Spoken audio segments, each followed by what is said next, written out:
Paalang araw po sa bawat isa po sa atin, sa lahat po ng tumutunghay sa ating Facebook at sa naman pong social media platform na inaabot po natin sa ating pong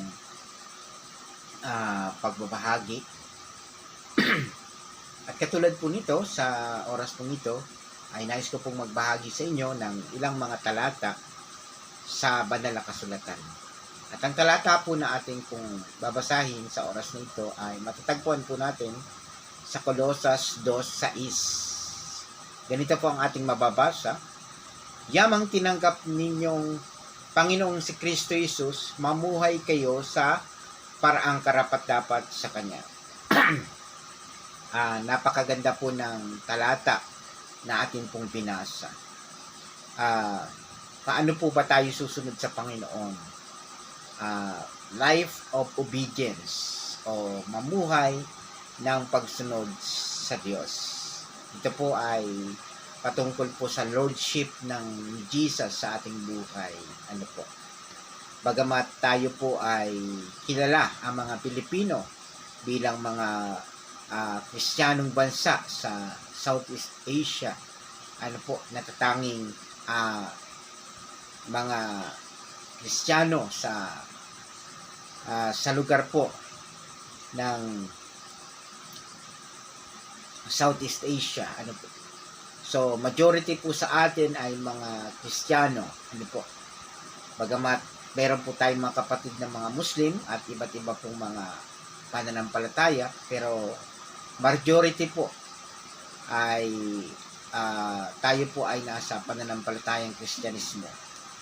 So sa talata po ating binasa ay ang atin pong makikita dito yung lordship ni Jesus Christ sa ating buhay. Pag sinabi po natin lordship o yung pagka-Diyos ng ating Panginoon sa ating buhay, kasi madali pong sabihin na tayo ay Kristiyano o maging sa pangalan o sa religion po natin, pero mahirap po yung mamuhay bilang isang Kristiyano. Ano po? Kasi kung wala po yung pagsunod natin sa ating Panginoon Jesucristo, ay baliwala po yung matawag po tayong Kristiyano pero wala po yung pagsunod. Kaya nga po, ang sabi po sa ating talata na ating binasa ay mamuhay po tayo ng may pagsunod sa Diyos. Ano po? At sabi doon na yamang tinanggap natin ang Panginoon Jesus sa ating buhay, tayo ay mamuhay sa paraang karapat-dapat sa Kanya. Matapos po nating tanggapin ang Panginoong Hesus sa ating buhay bilang Panginoon, ito po ay nagsisilbing naroroon na po dapat yung ating pagsunod sa ating Panginoon. Para pong dalawang mukha ng barya, yung tao at yung ibon. Ano po? Makikita po natin dito na sa isang barya ay dalawang sinisimbolo. Hindi lamang po siya maging tagapagligtas natin kung hindi siya yung ating Panginoon. Pag sinabi nating Panginoon, siya po dapat ang masunod sa ating buhay. Marami po sa atin, mga tao, pag sinabi natin tagapagligtas si Kristo Jesus, opo, tinatanggap po natin yun. Pero pag sinabi natin siya ang Panginoon ng ating buhay, doon na po ang talagang usapin, sapagkat madali po ang sabihin natin tayo Kristiyano pero mahirap po yung pagsasagawa.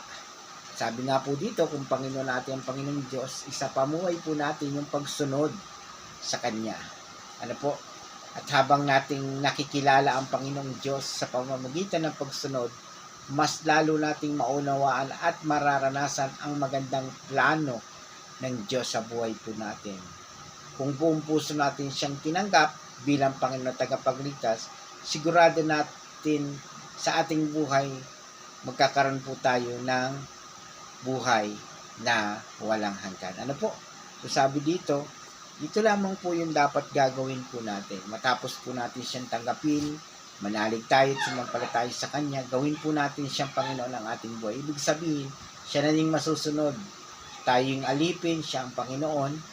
Kung ano yung nais ng Panginoon, yun pong ating dapat sundin. Hindi pwede sabihin natin siya ang Panginoon natin, pero tayo pa rin ang Panginoon ng ating buhay.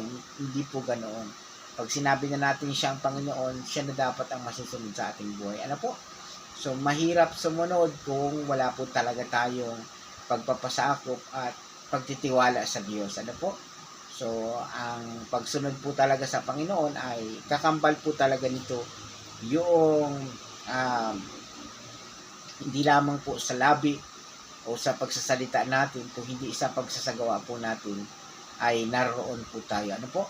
So, salamat po sa Diyos. Magpasalamat po tayo. Bagamat tayo po nandito pa rin tayo sa lupang ito, sa mundong ibabaw na ito, na punong-puno pa rin po ng mga pagsubok, paghamon sa ating pananampalataya. Subalit, lakasan po natin ang pananampalataya at pananalig natin sa Diyos, na malalampasan po natin ang mga pagsubok na ito, ang mga nararanasan po natin kabigatan, karamdaman, kahirapan man po iyan. Yan po ay nagpapakita lamang po ng hindi po tayo bumibitaw sa Panginoon. Huwag po tayong bumitaw sa Panginoon, huwag po natin siyang kalimutan, huwag nating sirain yung ating buhay sa anumang mga bagay na inilalagay ng kaaway ng dyablo. Ano po?